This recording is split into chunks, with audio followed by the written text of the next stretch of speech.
She sent her greedy Christmas ultimatum to the wrong number. He was a Korean Mafia boss who decided to give her everything she asked for, and everything she didn't. Now she can't give any of it back. Maddie stared at the eviction notice taped to her apartment door and wanted to scream. 29 years old, 3 jobs, a boyfriend who forgot her birthday for the 3rd year in a row because he was investing in his future. She was tired of being understanding, tired of being patient, tired of eating ramen while he talked about his cryptocurrency dreams that never materialized. She slammed her door and pulled out her phone, fingers flying across the screen. I'm done being broke for your potential, Derek. Here's what I want for Christmas. Chanel bag, diamond earrings, weekend in Miami, the new iPhone, and that Tiffany bracelet I showed you. Buy me everything before Christmas or I break up with you. I mean it this time. She hit send before she could chicken out. Across the city, in a penthouse that overlooked Seoul like a kingdom, Taeho sat in darkness. Blood still stained his knuckles from the business meeting an hour ago. His phone buzzed. Unknown number. American. He almost ignored it. Then he read the message. A slow, dangerous smile crossed his face. His assistant Min entered the room. Sir, the shipment... Handle it, Taeho interrupted, still staring at the text. I have something more interesting to attend to. He typed, Done. Send me your address. Maddie's phone buzzed. She frowned at the response. Derek didn't text like that. She checked the number. Oh God. Wrong contact. She'd sent her ultimatum to a complete stranger. Have you ever sent a message to the wrong person that changed your life?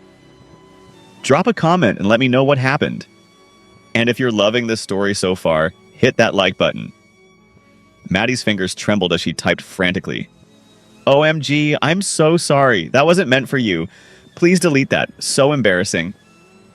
3 dots appeared. Then, too late. I already started shopping. The Chanel bag, classic flap, or boy bag? Her heart stopped. This had to be a joke. I'm serious. Wrong number. Please forget you saw that. I never forget anything, Maddie. She froze. How did he know her name? She checked her message settings, her contact photo, her full name displayed. Panic clawed up her throat. Who are you? Someone who keeps his promises. Address now. She blocked the number and threw her phone on the couch like it was on fire. Derek walked in, smelling like cheap beer. Babe, you got any cash? The guys want to... Get out! What? I said get out! She was shaking, not from fear of the stranger, but from rage at herself. She'd been ready to send that list to Derek, to demand he prove his love with price tags. What did that make her? Derek left, mumbling about her mood swings. The next morning, a delivery truck pulled up to her building. The doorman called.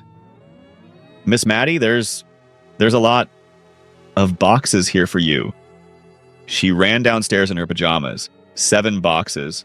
All luxury brands, Chanel, Tiffany, Apple. A plane ticket to Miami dated Christmas Eve. No return address. Just a card in sharp, elegant handwriting. You asked, I delivered. Merry Christmas, Maddie. T.H. Her hands shook holding the card.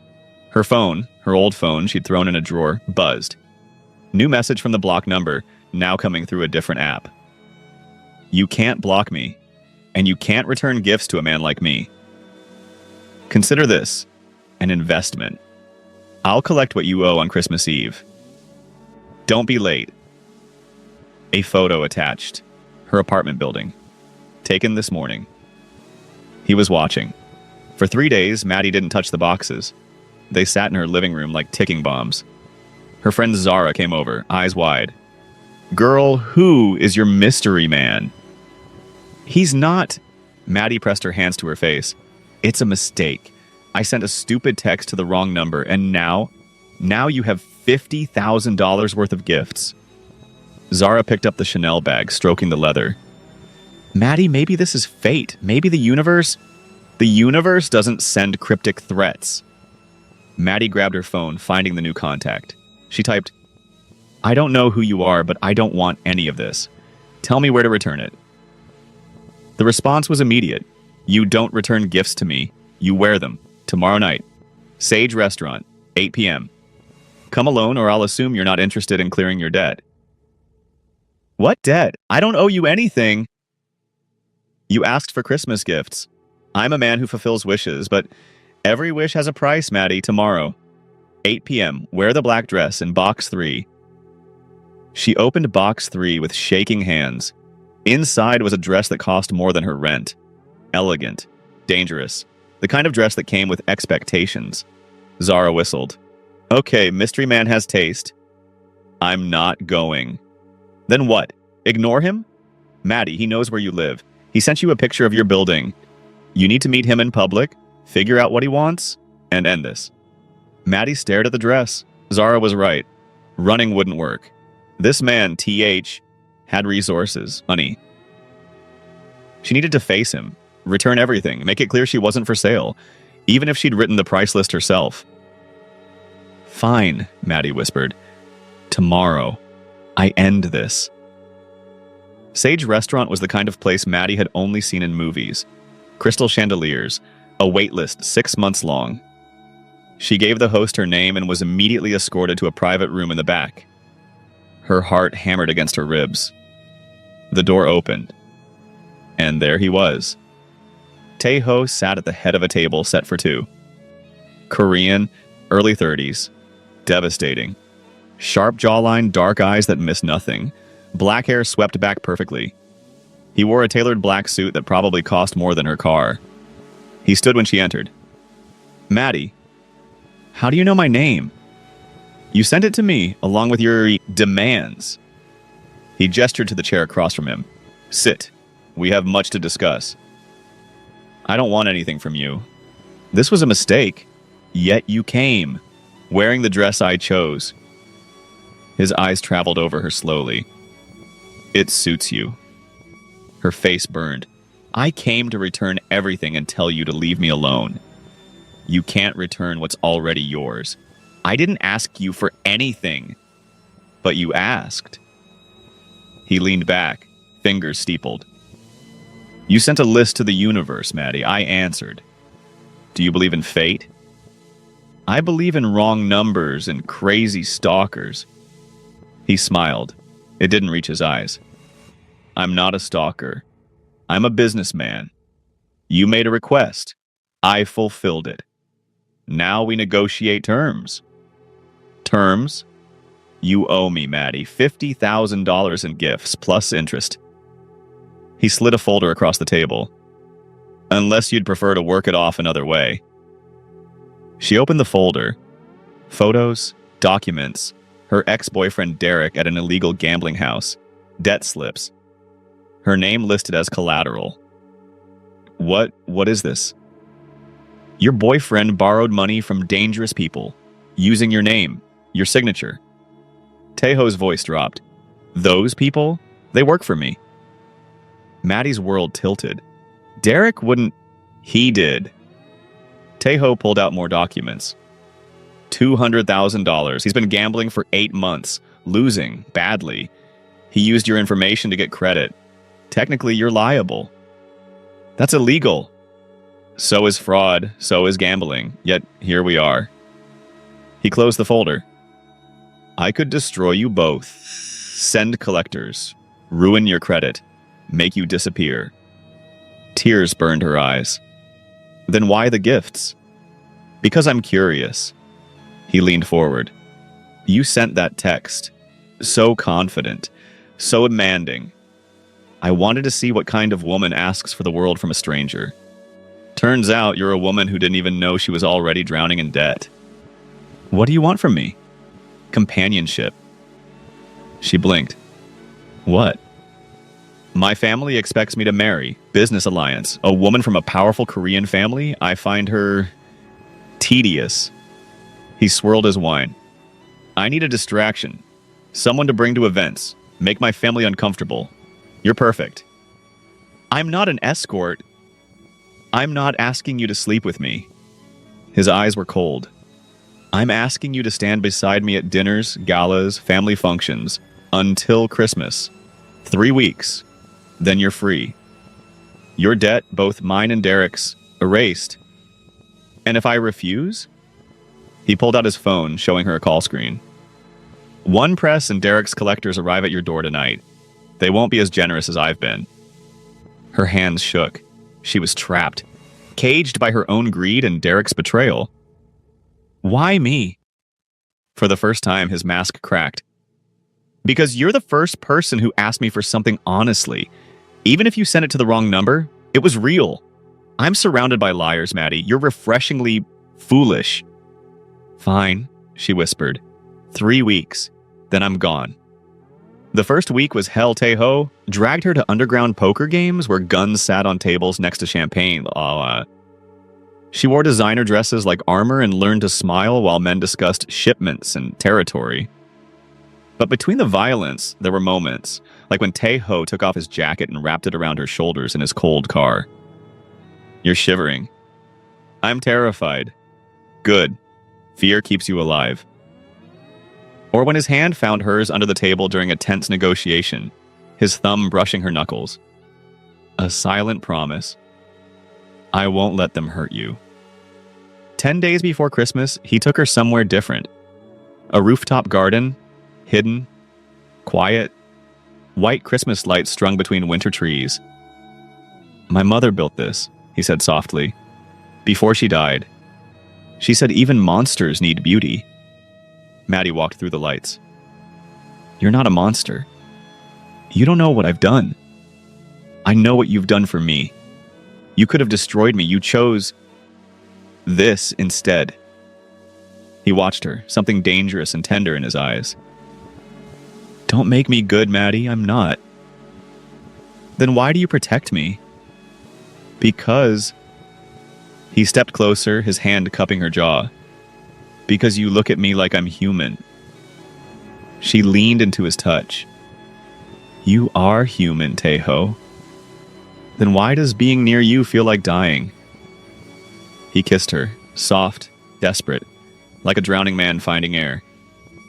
When they pulled apart, she whispered, I don't want the things anymore. I just want you. You can't want me. I'm poison, Maddie. Then I'll drink it anyway.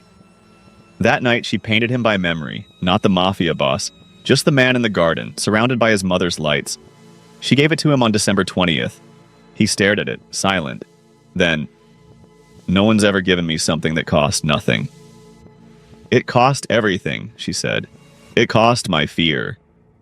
What would you do? Choose safety or choose love? Drop your answer in the comments below.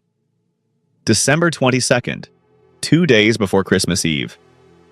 Maddie woke in darkness, hands over her mouth, a van, zip ties cutting her wrists. Scream and I'll cut your tongue out, a voice said in accented English. They threw her into a warehouse, cold, empty.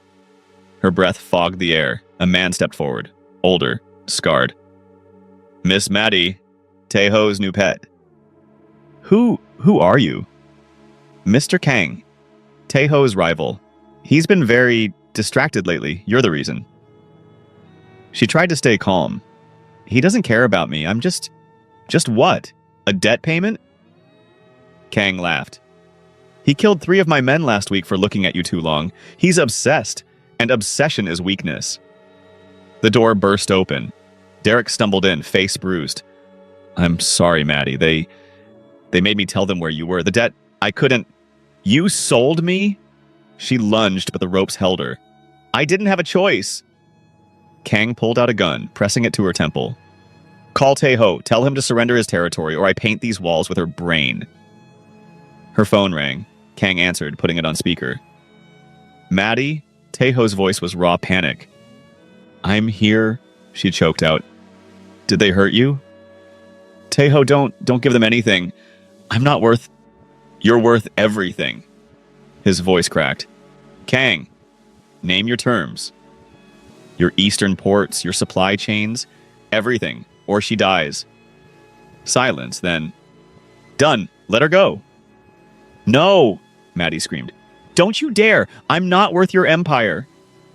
You're worth more than all of it, Taeho said quietly. I'm coming. Maddie, I love you. The line went dead. Kang smiled. He's already lost.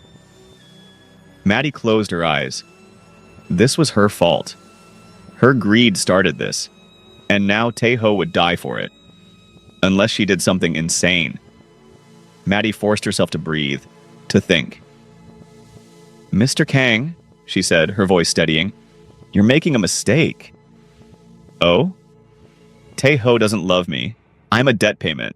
A 3-week contract." She laughed bitterly. "You think he'd give up his empire for a woman he's known for 20 days? He's playing you." Kang's eyes narrowed. He said what you wanted to hear. He's buying time."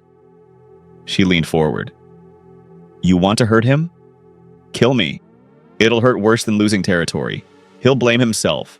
Spiral, make mistakes. Then you take everything." Derek's eyes went wide. "Maddie, what are you—" "Shut up, Derek. You sold me already."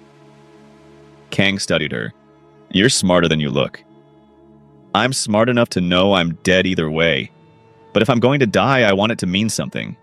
I want it to destroy him." The moment Kang lowered the gun to consider her words, the skylight shattered. Taeho dropped through with 4 armed men. Chaos! Gunfire! Maddie dove behind crates. She heard Taeho roar her name, heard Derek scream, heard Kang curse. When the smoke cleared, Kang was on the ground, bleeding. Derek was unconscious. Taeho stood over them, gun still raised, eyes wild. He saw Maddie, dropped the gun, ran to her. "You came back," she breathed as he cut her ropes. "You told him to kill you." "I knew you were coming." "What if I wasn't?" "Then I'd die knowing I saved you." She cupped his blood-stained face. "That's what love is, Taeho. It's sacrifice." He kissed her like the world was ending. "Don't you ever do that again." "Then don't you ever surrender your empire for me." "I'd give it all up in a heartbeat."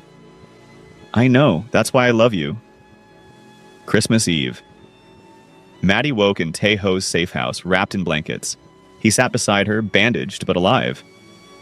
"You should be resting," she said. "So should you." She looked at the corner of the room. All the gifts, the Chanel bag, the jewelry, the plane ticket to Miami, now expired. "I'm returning everything," she said quietly. "I know. I don't want your money, Taeho. I never did. I was so tired of being broke. Of Derek making me feel worthless. I wanted to feel like I mattered, like I was worth something expensive."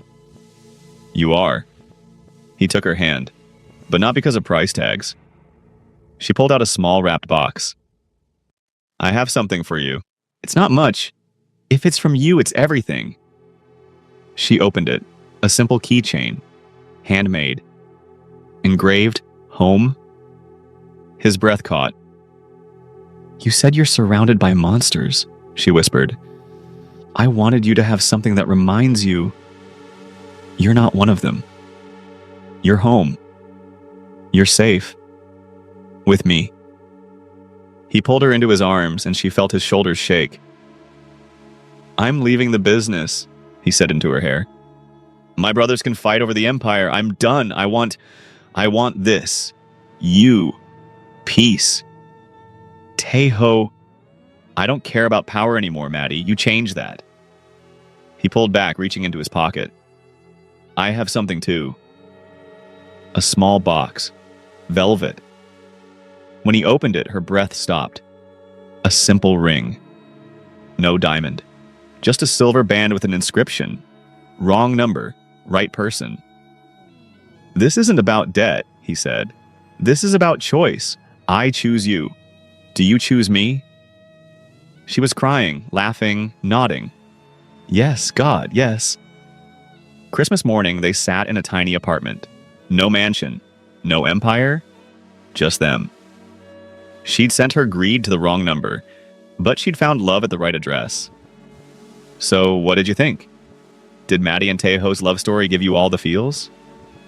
Drop a like if you believed in their love, comment which moment made you cry, and subscribe to Royal Mafia Tales for more emotional romance stories that'll make your heart race. Merry Christmas, and remember, sometimes the best gifts come from the most unexpected places.